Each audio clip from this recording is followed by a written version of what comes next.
इससे वो अपेक्षा की जाती है। तो आपके लिए, आपसे भी इंटरव्यू पैनल वालों को एक दृष्टिकोण या आपका पर्सनालिटी, आपकी सोच जानने के लिए वो किस हद तक या किस प्रकृति के प्रश्न आपसे पूछेंगे या आपसे अपेक्षा रखेंगे उत्तर जानने की।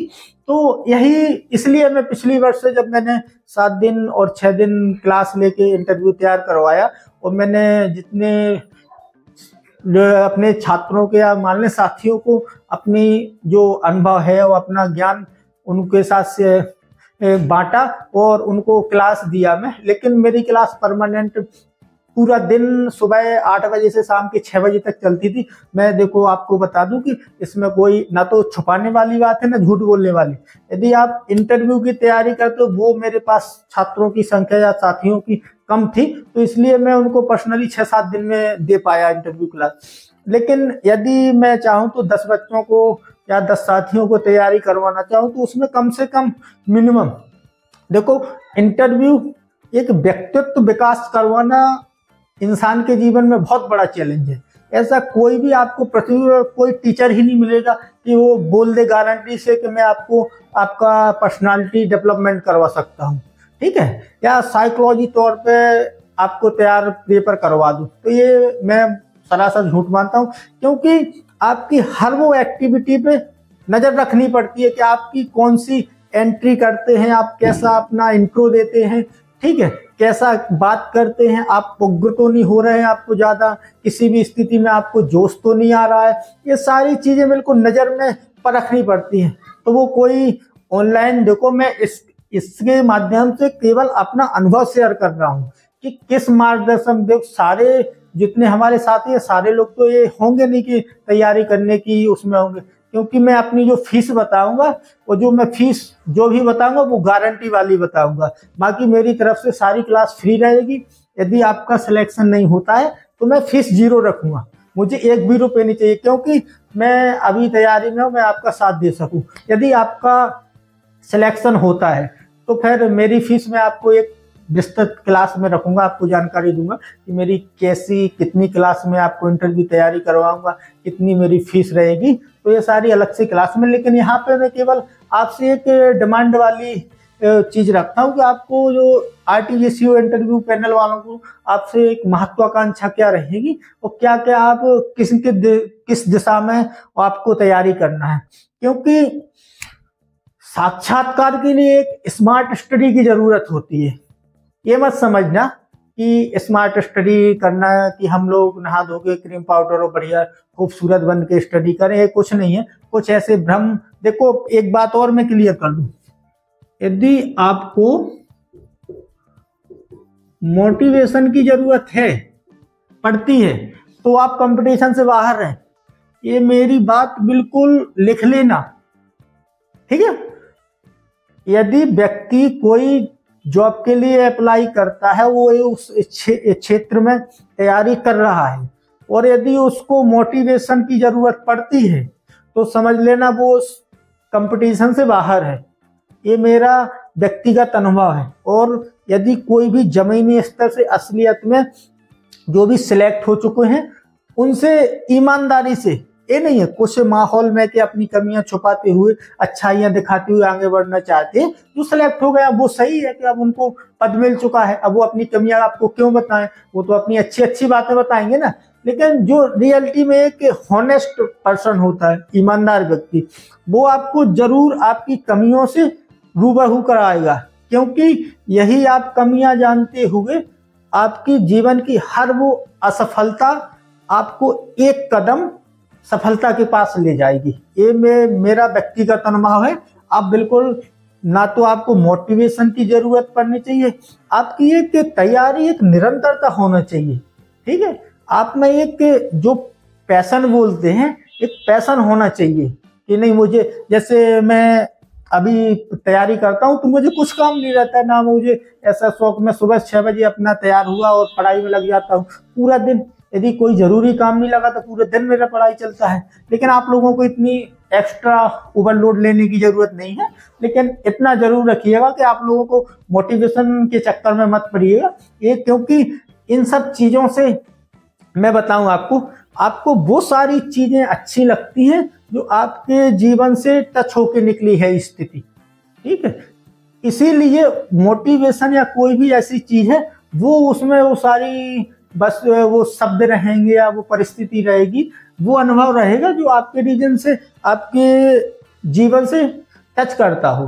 तो इसीलिए आपको वो सारी चीजें, तो ये मोटिवेशन ये फालतू की, मैं अपना टाइम वेस्ट मत करिएगा। जितना भी हो सके आप रिसर्च में पढ़ा करिएगा या कोई एक आर्टिकल होते हैं वो पढ़िएगा, उससे आपका जो उत्तर देने का नजरिया विकसित होगा आपकी शब्द शैली भी बढ़ेगी। क्योंकि जब उत्तर देने में आपके चार चांद कब लगती हैं, जब आपके पास शब्द शैली हो, आपके पास शब्द भंडार बहुत जरूरी है। तो ये मोटिवेशन, मैं नहीं मानता कि मोटिवेशन की आपके जीवन में जरूरत है, क्योंकि आप खुद दूसरे को मोटिवेशन देने के लिए जा रहे हैं और आप उस पद के लिए अप्लाई किए हैं जिसमें दूसरे को मोटिवेट कर सके। तो साइकोलॉजी में जो भी आपको द्वंद्व हो रहा है अभी कि हमें साइकोलॉजी के कैसे उत्तर देना पड़ेगा, पहला मैं एक बात क्लियर कर दूं कि आपके जो व्यक्तित्व के प्रश्न बनते हैं, सबसे पहला जो आपका प्रश्न बनेगा वो यही प्रश्न बनेगा कि आप धर्म गुरु क्यों बनना चाहते हैं।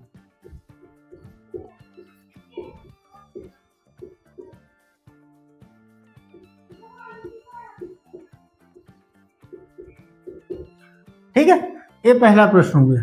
मैं अभी आपको केवल प्रश्नों की प्रकृति के बारे में ज्यादा आपको मार्गदर्शन करूंगा कि आप लोग सोच सकें कि आखिर ये अपेक्षा हमसे की जाती है हमको।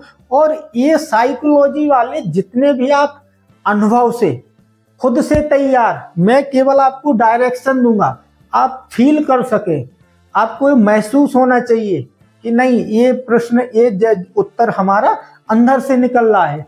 क्योंकि मैं देखो आपको क्लियर करते जा रहा हूं कि मैं आपको भ्रम में नहीं रखूंगा।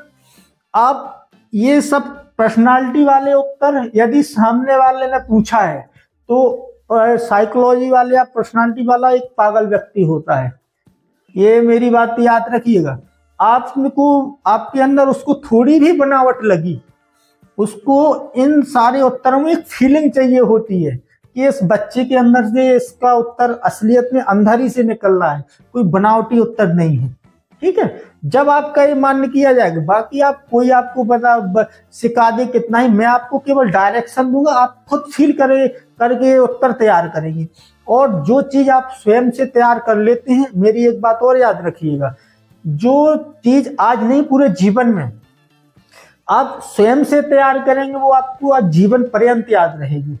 मैं आपको क्या याद करवाऊंगा या मुझे क्या आता है वो आपके जीवन में कोई फायदेमंद चीज नहीं है, क्योंकि ये सारी चीजें क्लास मैंने अपने तरीके से पढ़ी है। मुझे मेरा तरीका क्या है याद रखने का, या मुझे किस तरीके से याद रहता है, कैसे मैंने एक्सपेरिमेंट किया है, कैसे मैं अपनी पढ़ाई कर, तो वो आपके जीवन में कोई महत्वपूर्ण विशेषता नहीं रखता। तो ये असली बात है, यही मेरा उद्देश्य है आपको समझाने का।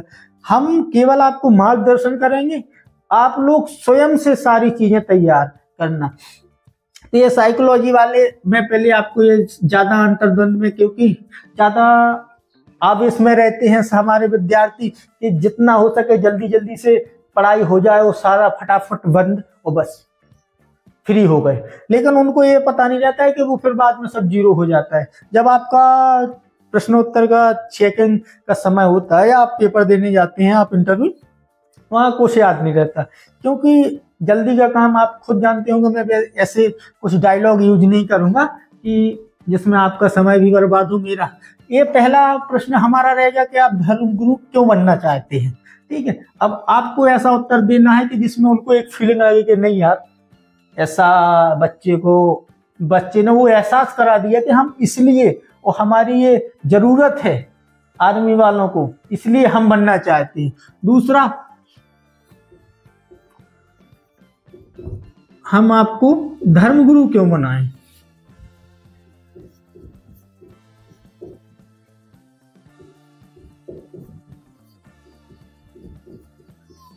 मेरी कोई भी क्लास है आप पूरा देखिएगा, जब मैं शुरू से एंड तक पढ़ाया करूंगा। आखिर ये तीसरा पॉइंट है, तीसरा क्वेश्चन है जिसमें ज्यादातर द्वंद्व रहता है बच्चों को। सेना में धर्मगुरु की क्या आवश्यकता है। ठीक है, ये हमारी पर्सनालिटी, ये तीनों सवाल, इनमें मौलिक, थोड़ा मौलिक अंतर पाया जाता है, लेकिन जैसे ही हम एक प्रश्न का हमारा जवाब क्लियर हो जाता है, एक प्रश्न से ये सारी केवल थोड़ी थोड़ी, उसी में से एक लाइन उठा के हटा दिया, एक लाइन जोड़ दिया, तो वो इसका उत्तर बन जाएगा। इसमें से फिर एक लाइन हटा दिया, एक एक्स्ट्रा जोड़ दिया, तो वो फिर इसका उत्तर बन जाएगा। इनका कोई, मेरे हिसाब से ये कोई चैलेंजिंग बात नहीं है कि इसका उत्तर कैसे तैयार करना पड़ता है। ये मेरा, हाँ, मैं एक बात क्लियर कर दूं, साइकोलॉजी में आपको जो उत्तर देने की आपकी जो कला होगी ना, वो एक फीलिंग वाली, एक अनुभव वाली, उनको लगे कि एक्सपीरियंस है इनको, इन सारी चीज को ये फील कर चुके हैं, जो भी विद्यार्थी हमारा देने बैठेगा, तो ऐसी चीजों को उनको एक फीलिंग की उनकी अपेक्षा होती है। यदि आपसे उनको लग ही जाए कि बनावटी, तो वो बीच ही में बोलेंगे कि चलो ठीक है। वहां से आपका समझ जाना कि हम नकारात्मक, हमारा इनके उत्तर देने की जो हमारी विशेषता है कि वो नेगेटिव चली गई है। तो ऐसे प्रश्न और धीरे धीरे आगे भी और प्रश्न आएंगे। 3 प्रश्न हैं इसी में हमारे, ये नहीं है कि धर्म, इसमें जेसीयू RT-JCU में ही ये प्रश्न पूछे। अधिकतर बच्चे यही डिमांड में रहती है, मेरे साथ और भी कई कांटेक्ट करते हैं ये इंटरव्यू वाले कि आखिर इन प्रश्नों का उत्तर कैसे होता है। तो अब मैं आपको वही है कि फीलिंग बता रहा हूँ कि उनका मानना रहता है कि आप फोन से बता दें मुझे 5 मिनट में और मैं तैयार कर लूँ, वहाँ बता दूँ, तो ये कहीं कुछ होता नहीं ना। मैं सीधी बात है कि मैं अपना समय क्यों बर्बाद करूँ, और ना मैं आपका करता हूँ, क्योंकि आप लोगों का बिल्कुल जीवन भर का ये मेहनत संघर्ष है, जो आप यहाँ तक इंटरव्यू तक पहुँचेंगे, तो आपका, मैं नहीं चाहता कि इतनी मेहनत के और सब बराबर हो जाए। तो आप बिल्कुल, यदि आपको विश्वास हो तो मेरे साथ जुड़ के तैयार करिएगा, और यदि ना हो तो समय बिल्कुल बर्बाद मत करिएगा। अपना जहाँ से लगे, जिसको कि ये ज़्यादा एक्सपीरियंस वाला टीचर है या इसको ज़्यादा, और मैं आपको वो सारी चीज़ें नहीं दिखाऊंगा कि मैंने देखो इनका निकलवाया। मैं चाहता तो मैं एक अलग से न्यूज़ चैनल चलाता हूँ, उसमें मैंने इंटरव्यू लिया था कि जिन को मैंने इंटरव्यू तैयारी करवाई थी, लेकिन मैं नहीं चाहूँगा कि मैं आपको प्रमाण दूं कि मैंने वास्तव में, और अभी मेरे जो स्टूडेंट हैं उनकी 95 बैच में चल रही है ट्रेनिंग, तो वो डिस्पैच हो चुके हैं और 5 तारीख से उनका ट्रेनिंग भी स्टार्ट हो चुका है। तो अभी तो मैं फिजिकली तौर पे आप लोगों के सामने इंटरव्यू नहीं पेश कर सकता, लेकिन अब तो उनका सीधा है कि मार्च में ही उनका ट्रेनिंग खत्म होना है, तो उसके पहले हमारे इंटरव्यू भी निपट जाएंगे। तो इन सब का आपको मैं प्रमाण नहीं देना चाहूँगा, लेकिन फिर हम वापस मुद्दे पे आते हैं। ठीक है, अब चौथा सवाल हमारा जो 3 हो गया, चौथा सवाल रहेगा यदि आपको उत्साहवर्धन करना है या मोटिवेशन करना है, हमारा हिंदी इंग्लिश वर्ड में कंफ्यूजन हो तो जरूर थोड़ा गौर से सुना करेंगे। तो जैसे मान लो अब यहाँ शॉर्ट में ज्यादा दिक्कत नहीं आती शब्द बोलने में, तो मोटिवेशन बोलते हैं। मैं जो आपको मोटिवेशन की नेगेटिविटी बताया, आपको जरूरत नहीं पड़नी है, बाकी आपको वो कला आनी चाहिए कि आप दूसरे को मोटिवेट कर सकें। देखो, कुछ शायरी और कुछ कविताएं रटने से मोटिवेशन नहीं होता है, याद रखिए। आज के जो हमारा युवा वर्ग है, जो भी जनरेशन 21वीं सदी की है, वो केवल शायरी, गाने, कविताएं इसमें फील ले लेता है, अनुभूति कर लेता है, और बराबर जीरो। वो ये कि अब रग रग में इंटरनेट मीडिया का और जो अपना मोटिवेशन है यही चल रहा है। और कुछ लोगों को इस क्षेत्र में रोजगार है, तो वो तो अपना रोजगार की दृष्टि से आपको सारा कुछ करो, लेकिन आपको अपना दृष्टिकोण विकसित करना है कि हमारे लिए जरूरी है कि नहीं। जैसे आपको 4 मतलब पूरे 6 धर्म के सैनिक हैं, ठीक है। अब आपको ऐसा नहीं कहते हैं 6 की 4 की, जैसे सभी धर्म के सैनिकों को आपको मोटिवेट करना है, ठीक है, सभी धर्म के सैनिकों को। तो आप कैसे करेंगे? एक साइकोलॉजी वाला बहुत इसका ज्यादा डिमांड रहती है तो ये बहुत बड़ी बात नहीं है, मैं आपको बता दूं। लेकिन अभी तो मैं केवल आपको प्रकृति, मैंने बताया कि आपको बेसिक, जिस समय से मैं आपको मुद्दे को समझने की जब शक्ति डेवलप करवाऊंगा ना दिमाग में, तब आपको बहुत अच्छी तरह मुद्दे समझ में आने लगेंगे। और एक और, यदि हतोत्साहित युद्ध चल रहा है, जैसे युद्ध स्थिति में हतोत्साहित है सैनिक, तो अब उनको मोटिवेट करना है या